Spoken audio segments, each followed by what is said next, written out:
Hey everybody, this is Mark with Untitled Chapter, and in this video we're going to be checking out the X-Rite ColorChecker Passport video and seeing if it's worth $150. This little thing, the size of a passport, does some really awesome things supposedly, and it has a lot packed into it. For me, the thing that was most interesting was the ColorChecker card on here, which supposedly you can match colors with in post.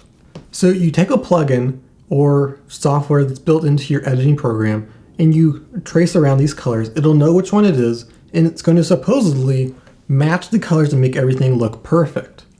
Not only is this going to help you match the colors between two different cameras, but it's also going to help you get more natural skin tones and supposedly eliminate the need for major color correcting.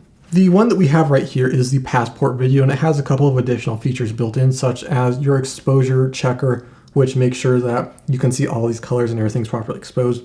We have our colors on this side, and then on the back side, we've got a white balance card, which is super amazing. I absolutely love it. And we also have a focus card to make sure everything is in focus. For me, I really like this white balance and then the color thing on the other side. For build, this thing is not great. For $150, you would expect something a little bit better, but this is not that good of a build. It's kind of solid though when it's all put together, but the hinge is not super great. So why is this thing really expensive? Well, because they had to do a couple of special things. The colors on here are super sensitive and you have to be extremely accurate with them.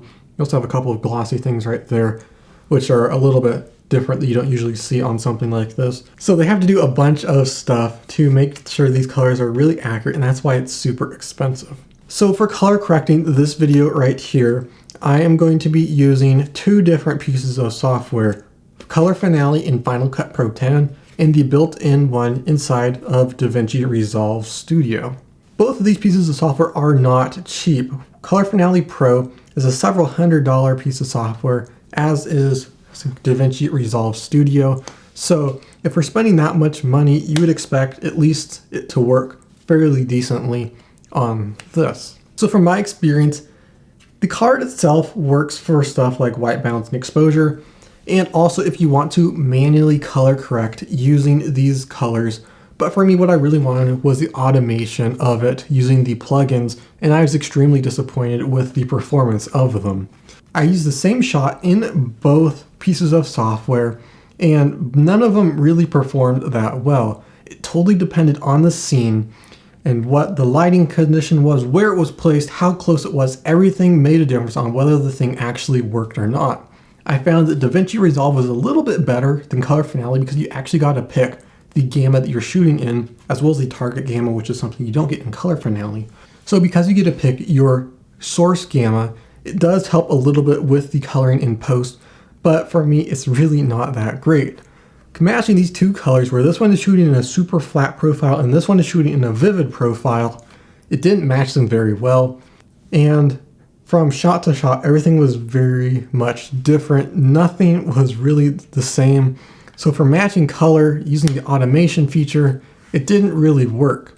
And at times, it had no clue what these colors were, and it turned everything a super weird color and just messed the whole shot up. So for the automation part of this, it's not that great. But if you are a professional color grader and you enjoy doing this on every single clip, you can hold this card up at the beginning of every shot. You can mask around the vibrant colors, and these down here, make sure your exposure is properly set, and you can make sure that on your color chart in post and the waves and everything are lined up the exact length that they should be. Saturation is good. Then you can get a fairly decent shot using this card as a reference point. But for the automation part of this, which I was most wanting and probably what you want as well, it's not that good. I do not like this at all for the automation part, but it does feature a couple of really nice features. So if you're getting this card just for the automation, I wouldn't do it. But for me, I am using this for other things. Since this is a Passport, it has multiple features in one.